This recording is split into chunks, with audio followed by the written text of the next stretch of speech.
یہ بھی کہتے ہیں کہ اللہ کا نبی نے فرمایا کہ ہم فرقوں میں بٹ جائیں ایک ہی فرقہ جنت میں جائے گا، تو ہم اپنا حق کا فرقہ بنا رہے ہیں۔ جو بھی شخص اگر یہ کہتا ہے کہ 73 فرقوں میں بٹیں گے تو اسے چاہیے کہ اپنے سگے ماں کے ساتھ بھی جنا کرے، اور یہ تہمت لگاتے ہیں کہ نبی علیہ السلام نے فرمایا کہ 73 فرقوں میں بٹ جائیں گے۔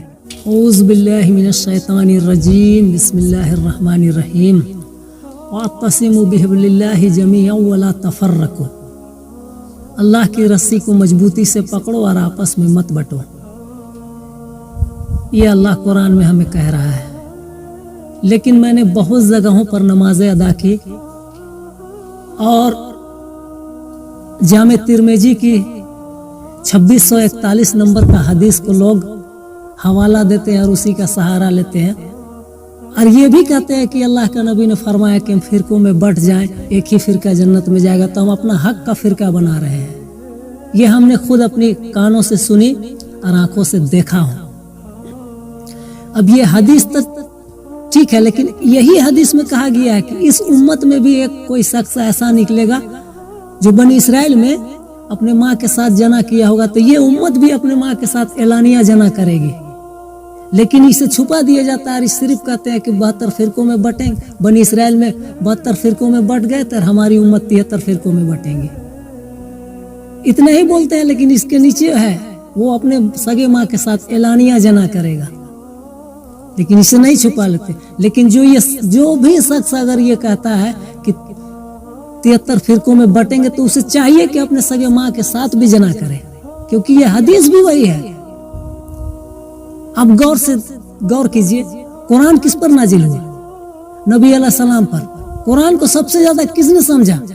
نبی علیہ السلام نے، اور یہ تہمت لگاتے ہیں کہ نبی علیہ السلام نے فرمایا کہ 73 فرقوں میں بٹ جائیں گے، جبکہ قرآن میں کیا کہہ رہا ہے؟ سورہ ال عمران میں سورہ نمبر 3 آیت نمبر 103 میں وَاعْتَصِمُوا بِحَبْلِ اللَّهِ جَمِيعًا وَلَا تَفَرَّقُوا، اللہ کی رسی کو مضبوطی سے پکڑو اور آپس میں مت بٹو۔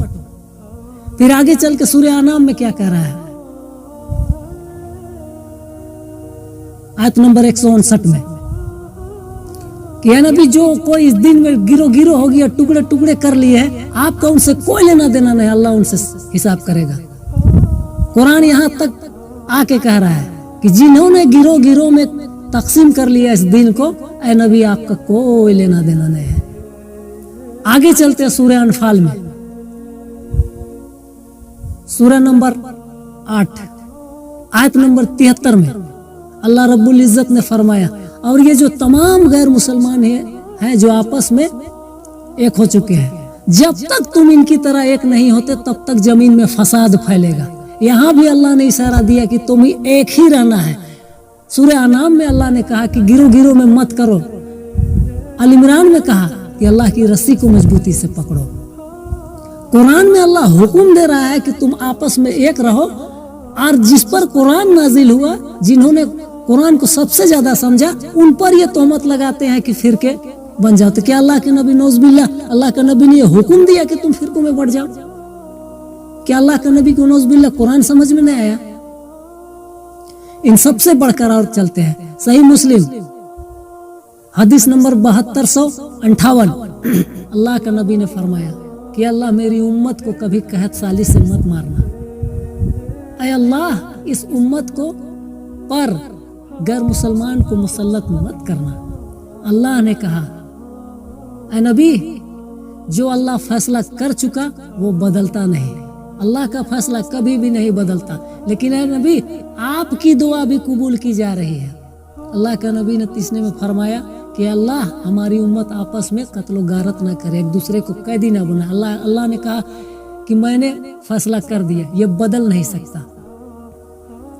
اللہ کہہ رہا ہے نبی آپ کی بھی دعا قبول کی جائے گی اور میرا بھی فیصلہ نہیں بدلے گا۔ اب اس کا اپائے کیا ہے؟ اللہ رب العزت نے فرمایا کہ اے نبی اس امت کا جو آپ دعا مانگے اس کو قبول کروانا اس امت کے ہاتھ میں ہے۔